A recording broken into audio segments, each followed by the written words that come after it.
Ice cream എല്ലാവർക്കും ഇഷ്ടമാണല്ലോ അല്ലേ? Ice cream രംഗത്തെ പ്രമുഖ കമ്പനിയാണ് മെഴ്സിലിസ് ഐസ്ക്രീം. തമിഴ്നാട്ടിലാണ് ഇവരുടെ ഫാക്ടറി പ്രവർത്തിക്കുന്നത്. അവിടുത്തെ പ്രവർത്തനവും ഐസ്ക്രീം നിർമ്മാണവും എല്ലാം കണ്ടുവരാം അല്ലേ?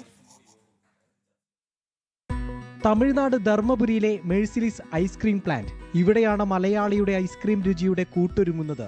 കർഷകരിൽ നിന്ന് നേരിട്ട് സംഭരിക്കുന്ന പാലും പഴവർഗ്ഗങ്ങളും ശേഖരിച്ചാണ് വിവിധ ഐസ്ക്രീമുകളുടെ നിർമ്മാണം.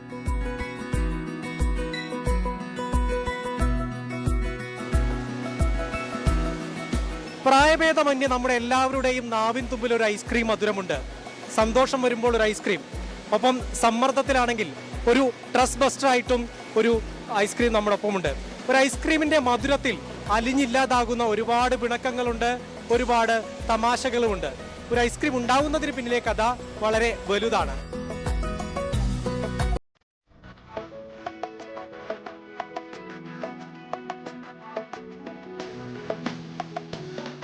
ഒരു 8,000 ഫാമേഴ്സിൻ്റെ അടുത്ത് ഒരു 40,000 തുടങ്ങി 50,000 മിൽക്ക് വരെ നമ്മൾ ഒരു ദിവസം കളക്ട് ചെയ്യുന്നുണ്ട്.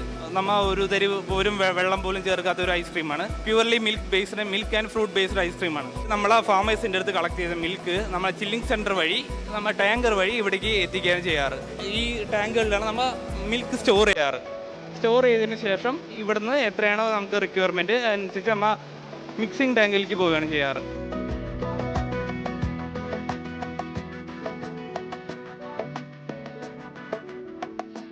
അറ്റ് എ ടൈം എത്ര പ്രൊഡക്ഷൻ ഇവിടെ നടത്താൻ കഴിയും? നമുക്കൊരു 1.5 lakh litre of ice cream per day നടത്താം. നമുക്ക് സ്പെസിഫിക് ടെമ്പറേച്ചറിൽ നമ്മൾ ഇൻഗ്രീഡിയൻസ് എല്ലാം ആഡ് ചെയ്യും. +or- 80 ഡിഗ്രിയിൽ ഒരു 25 സെക്കൻഡ്സ് നമ്മൾ ഹോൾഡ് ചെയ്തതിന് ശേഷം സഡൻലി നമ്മൾ ടെമ്പറേച്ചർ കുറയ്ക്കും. ഒരു 3 to 4 ഡിഗ്രി ടെമ്പറേച്ചർ ആകും. അപ്പോൾ ആ ഒരു ടെമ്പറേച്ചർ വ്യതിയാനം കൊണ്ട് മൈക്രോബ്സ് എല്ലാം ഇല്ലാണ്ടായി പോവുകയാണ്. മൈക്രോബ്സ് എല്ലാം ആ ഒരു ടെമ്പറേച്ചർ ഷോക്ക് റെസിസ്റ്റ് ചെയ്യാണ്ട് മൈക്രോബ്സ് എല്ലാം നശിച്ചു പോവുകയാണ് ചെയ്യുക. ഇതിന് ശേഷം പോകുന്ന മിക്സുകളെല്ലാം പ്യുവർലി മൈക്രോബ് ഫ്രീ ആയിരിക്കും. അതുകൊണ്ടാണ് ഇതിനെ CCP1 എന്ന് പറയുന്നത്. ഇപ്പോൾ നമ്മൾ കടയിൽ നിന്നൊക്കെ വാങ്ങുന്ന പാലുകൾ നമുക്ക് ചിലപ്പോൾ താഴെ ഒരു ലെയർ, മേലെ ഒരു ലെയർ, ഫാറ്റ് സെപ്പറേറ്റ് ആയിട്ട് നിൽക്കണം. ഇപ്പോൾ നമ്മുടെ മിക്സ് ഇതുവഴി പാസ് ചെയ്യുമ്പോൾ ഏതൊരു പോയിന്റ് എടുത്താലും ഈക്വൽ ആയിരിക്കും. ഫാറ്റിൻ്റെ ഡിസ്ട്രിബ്യൂഷൻ വന്ന് ഈക്വൽ ആയിരിക്കും. ഇതിന് ശേഷം ഈ ഹോമോജനൈസേഷൻ കഴിഞ്ഞതിന് ശേഷമാണ് ഈ മിക്സ് വന്ന് നേരെ ഏജിങ് ടാങ്കിലേക്ക് പോവുകയാണ്.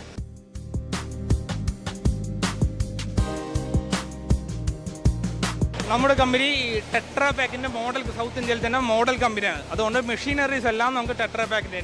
ഇതാണ് നമ്മൾ ടെട്രാ പാക്കിൻ്റെ റോളോ മെഷീൻ എന്ന് പറയും. അതായത് നമ്മൾ stick, choco bar, mango bar, strawberry candy, അങ്ങനത്തെ ക്യാൻഡികൾ സ്റ്റിക്ക് മെഷീനാണ് ഇത്. അതിൻ്റെ പ്രോസസ്സാണ് ഈ കാണുന്നത്.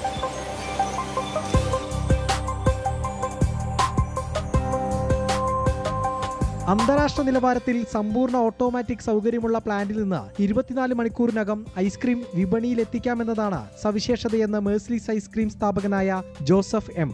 പ്രൊജക്ട് ഇങ്ങനെ നടന്നു കണ്ടുകൊണ്ടിരിക്കുകയായിരുന്നു. എല്ലാവിധത്തിലും പുതിയ ടെക്നോളജി എല്ലാം ഉപയോഗിച്ചുകൊണ്ട് സുരക്ഷയ്ക്കും ക്വാളിറ്റിക്കൊക്കെ മുൻഗണന കൊടുത്തുകൊണ്ടുള്ള ഒരു പ്രൊജക്റ്റാണ്. ഇതെല്ലാം ഡെൻമാർക്കിൽ ഡിസൈൻ ചെയ്ത് ആണ് ഇവിടെ ഇത്. ഈ പ്ലാന്റ് ഒരു ദിവസം ഒരു 500 കുട്ടികൾക്ക് വരെ കാണാവുന്ന രീതിയിലാണ് നമ്മൾ അന്ന് രൂപകൽപ്പന ചെയ്തിട്ടുള്ളത്. ഹൈജീനാണ് നമ്മളെ ഈ പ്ലാന്റിൻ്റെ ഏറ്റവും വലിയ പ്രത്യേകത. മെഴ്സിലിസ് ഐസ്ക്രീമിൻ്റെ 80% റോ മെറ്റീരിയലും പാലും പഴങ്ങളുമാണ്. കർഷകരിൽ നിന്ന് കളക്ട് ചെയ്യുന്ന പാൽ 8-8:30 നമുക്ക് കിട്ടും. ആ പാല് സെയിം ഡേ പ്രോസസ്സ് ചെയ്ത് ഒരു 6 മണി 7 മണിയോടുകൂടി നമുക്ക് മാർക്കറ്റിൽ ഐസ്ക്രീം ആക്കി വിടാൻ കഴിയുന്നു എന്നുള്ളതാണ് ഈ പ്ലാന്റിൻ്റെ ഒരു സവിശേഷത. ഒരു 10 കൊല്ലം കഴിഞ്ഞാലും ഈ പ്ലാന്റ് നമ്മൾ ക്വാളിറ്റിയും ഹൈജീനിപരമായിട്ട് പ്രൊഡക്റ്റ് ഉണ്ടാക്കാൻ പറ്റുന്നുള്ളൊരു കോൺസെപ്റ്റിൽ തന്നെയാണ് നമ്മൾ ആദ്യമേ നമ്മൾ തോട്ട് ചെയ്ത്. 100-600 കുടുംബങ്ങൾ നമ്മുടെ ഒപ്പം ഉണ്ട്. ഇവരെ എല്ലാ തോട്ടും നമ്മുടെ ഈ ക്വാളിറ്റി കൊടുക്കണം, അല്ലെങ്കിൽ ഹൈജീനിക് ആയിട്ട് പ്രൊഡക്റ്റ് കൊടുക്കണം എന്നുള്ള ഒറ്റ ഒരു വിചാരത്തിലാണ് നമ്മളെല്ലാം ഓടിക്കൊണ്ടിരിക്കുന്നത്.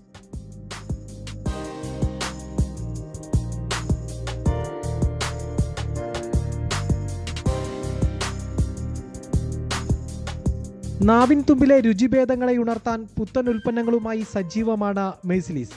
ജനം, കൊച്ചി.